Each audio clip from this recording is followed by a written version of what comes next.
સરદાર પટેલ યુનિવર્સિટીની સોશિયલ વર્કનો અભ્યાસક્રમ નક્કી કરવા મીટિંગ મળી. યુજીસી ભારતભરની યુનિવર્સિટીના પ્રાધ્યાપક તથા ઇન્ડસ્ટ્રીઝ અને એનજીઓના પ્રેક્ટિશનર ઉપસ્થિત રહ્યા.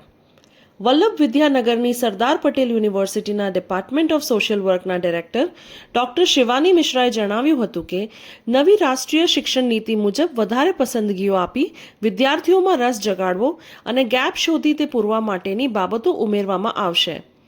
આ અંગે યુનિવર્સિટીના યુજીસીમાંથી આવેલા વિષ્ણુદાસે જણાવ્યું કે આપણે વેસ્ટની યુનિવર્સિટીઓનો અભ્યાસક્રમ ચલાવીએ છીએ, જેમાં ભારતીયકરણ કરવાની જરૂરિયાત સમજીને હવે ઇન્ડિયન નોલેજ સિસ્ટમ સુધારવામાં આવી રહી છે. વધુમાં સોરોર ઇન્ડિયા કંપનીના એચઆર ડિરેક્ટર અર્જુન સોલંકીએ જણાવ્યું કે પ્રોજેક્ટ બેઝડ લર્નિંગ વધારવું જોઈએ અને એચઆર પાર્ટનરિંગને ધ્યાનમાં રાખીને બિઝનેસ પ્રોફિટ કેવી રીતે વધારવો જેવી બાબતો શીખવાડવી જોઈએ. મીટ મેનપાવર સોલ્યુશનના પાર્ટનર મીત વ્યાસે જણાવ્યું કે વિદ્યાર્થીઓને હવે જ્યારે સરકારી ઓફિસમાં બધું ઓનલાઈન કામ થઈ રહ્યું છે તે પણ અભ્યાસક્રમમાં દાખલ કરવું જોઈએ. ફેથ ફાઉન્ડેશનના સુઝાન ક્રિશ્ચિયને જણાવ્યું કે આજે ડેવલપમેન્ટના ક્ષેત્રમાં વેલ્યુ બેઝડ શિક્ષણ ઉપર ભાર મૂક્યો હતો. ઇન્ડસ્ટ્રીઝ તરફથી કઈ કઈ બાબતો અભ્યાસક્રમમાં સામેલ કરવી જોઈએ એના તારણો એમએસ યુનિવર્સિટીના પૂર્વ સેનેટ સભ્ય દીપક શાહે રજૂ કરી હતી.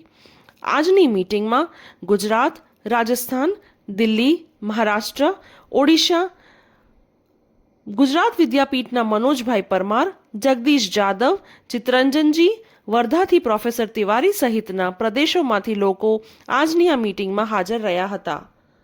Patel university Vallabh Vidyanagar department of social work doctor Shivani Mishra આપણી પાસે છે, director department of social work. યુનિવર્સિટીમાં સોશિયલ વર્ક ફેકલ્ટીમાં કેવા પ્રકારનો કોર્સ કરિક્યુલમ ભણાવવો જોઈએ, જે કોર્સ કરિક્યુલમ છે, નવી જે સરકારની પોલિસી આવી છે ન્યૂ એજ્યુકેશન પોલિસી, એમાં કયા પ્રકારના ચેન્જીસ કરવા વગેરે માટે મેડમે એક સરસ મજાની meeting Sardar Patel university department of social વર્કમાં બોલાવી છે. મેડમ, અમારા દર્શક મિત્રો જણાવો આજની જે મીટિંગ છે એનો શું પર્પઝ હતો અને કોણ કોણ ક્યાંથી આવ્યું છે એ અમારા દર્શક મિત્રો જણાવો.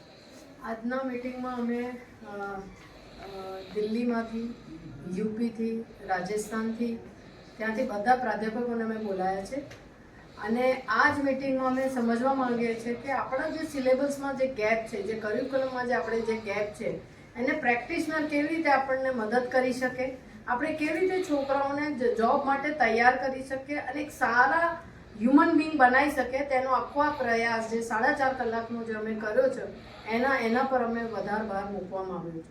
બીજું કે એનઈપીની જ્યારે જબ આપણે વાત કરીએ છીએ ત્યારે એનઈપીમાં એક વાત ચોક્કસ છે કે છોકરાઓને જ્યાં સુધી સ્કિલ નહીં વધે ત્યાં સુધી તેઓ જોબ માટે તૈયાર નહીં થાય.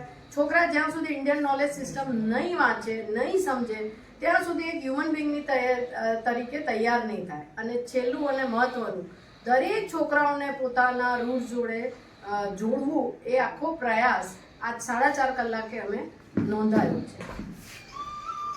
આપણી સાથે દાસ સાહેબ પણ છે, यूजीसी માંથી આવ્યા છે. सर, ये जो कोर्स में क्या बदलाव होना चाहिए उसके एक दो बिंदु आप बताइए. देखिए, जो हमारा कोर्स है पहले भारतीय पर्सपेक्टिव में बना नहीं हुआ था. वो पहले हमने सिलेबस विदेश से, यूरोप, अमेरिका से लाए थे, उसको हम चला रहे थे. अभी हमारा सिलेबस में एक तो हमारा जो भारतीय ज्ञान परंपरा वो होना जरूरी है. उसके बाद हमारा जो ability enhancement course, skill enhancement course, क्योंकि विकसित भारत के लिए हमारा जो युवा पीढ़ी है वो टेक्निकली साउंड होना चाहिए, वो प्रॉपर एजुकेटेड होना चाहिए, सोशली रेस्पॉन्सिबल होना चाहिए, उनके अंदर डेमोक्रेटिक वैल्यू होना चाहिए. ये सारी चीज़ें हमारा सिलेबस में आना चाहिए. टेक्नोलॉजी भी आना चाहिए, स्किल्स भी आना चाहिए, जो लोकल रेलिवेंट हमारा जो नीड्स है उसके लिए जो स्किल जरूरत है वो भी आना चाहिए. भारतीय ज्ञान परंपरा वो उसको भी इंक्लूड करना जरूरी है.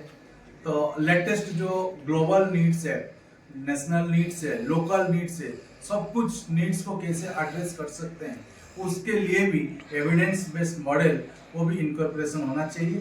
और बेस्ट रिसर्च फाइंडिंग्स उसको भी सिलेबस में लाना चाहिए. हमारे साथ इंडस्ट्री से आए हैं, सौरव से अर्जुन सोलंकी है. अर्जुन जी, क्या इनकॉर्पोरेट करना चाहिए सोशल वर्क प्रोफेशन के ये syllabus? Thank you, Department of Social Work, and thank you, Professor Misra.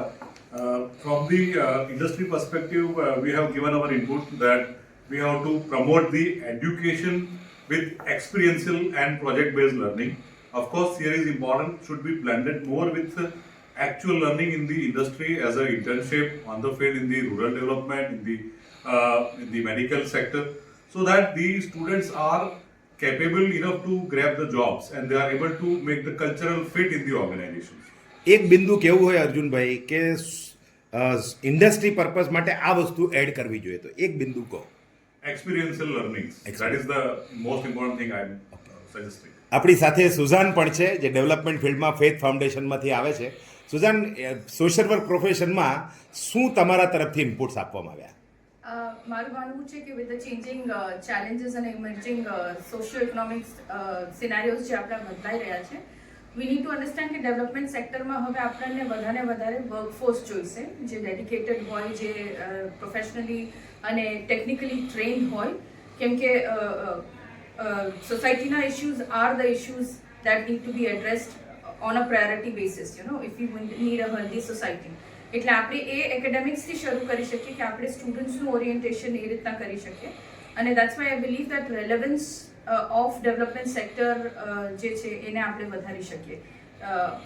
This consultation was an excellent platform જ્યાં આપણે એ પોઈન્ટ પુટ ફોરવર્ડ કરી શક્યા છીએ. Thank you.